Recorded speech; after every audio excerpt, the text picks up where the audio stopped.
Hello, this is Erin from Bridgeville in South Fayette Township Libraries. Today we are going to make a paint board coaster. Let's see what we'll need for this activity.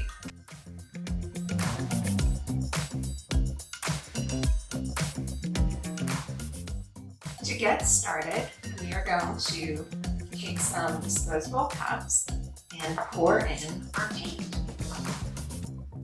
We want to start with not a lot of paint, but just a bit.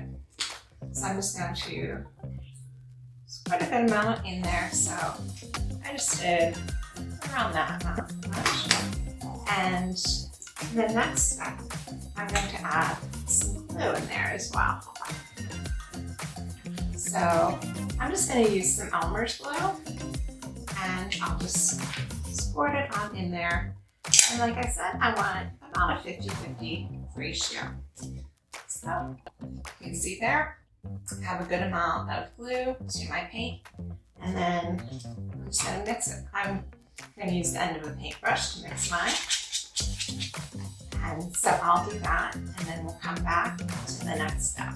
So in this next step, we need to thin down our paint mixture, because if you take a look at it, the texture is very thick, and that's not going to work easily. So in this step, you have two options. You could add a little bit of water to your mixture, or you could add some rubbing alcohol. So I have some examples of what each would look like. This one, I added water to the mixture, so it's got that kind of watercolor look to it. And then this one is the one where I added rubbing alcohol. So you can see the paint kind of separated out into different worlds. So each one has a unique look, and what you add is up to you. You do want to add just a little bit at a time, because you can always add more, but you can't take away. So I'll go ahead and add just a little bit of rubbing alcohol to this and give it a stir with my paintbrush. And I do want to make sure that it's fully blended in there. And then once that happens, we're going to move on to the next step, which is layering our paints before we go ahead and pour them. So I'll do this, and then we'll move on. In this step, we are going to layer in our paints into an empty cup. So I'm just going to start with my one paint and just kind of pour it into this cup here. And then I'll take my next paint and pour it right on top. And this will help when you pour out your mixture to create patterns and swirl it around. So I'm just going to keep layering until all of my paint is out of my cups, which happens fairly quickly. And I recommend doing this over a tray. You see, I have a plastic tray under here. All right, and I am done here. So that was fairly quick. And now comes my next step. So I'm going to get my tile, and I place it upside down over the cup that has my paint. And then very quickly, I invert my paint cup, just like that. And I'm going to give it a few seconds.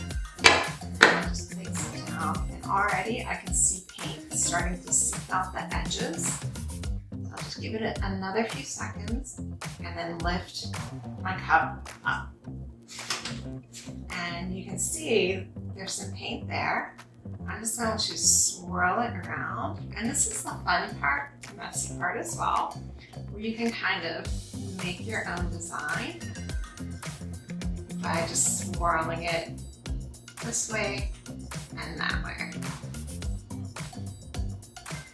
And this is why I recommend having the drip tray, because the paint is going to fall right off.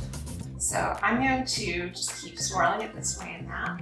And in the next step, I recommend having a bottle cap or something, because you're going to want to have something that raises it above the tray, so you're not putting your tile down in the paint. So I'll be right back in a minute, and I'm going to keep doing this. So we are finished with our paint pour coaster.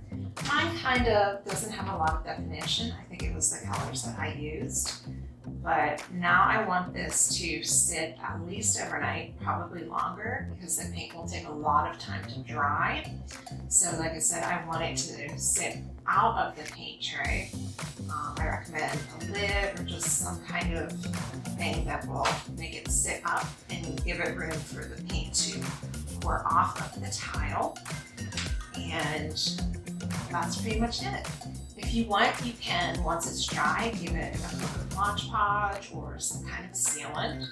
You can also, on the bottom, put some kind of corkboard or something so that it doesn't scratch your furniture. But as I said, that's entirely optional. So we are done with our project. Thank you for tuning in, and have a great day, everyone.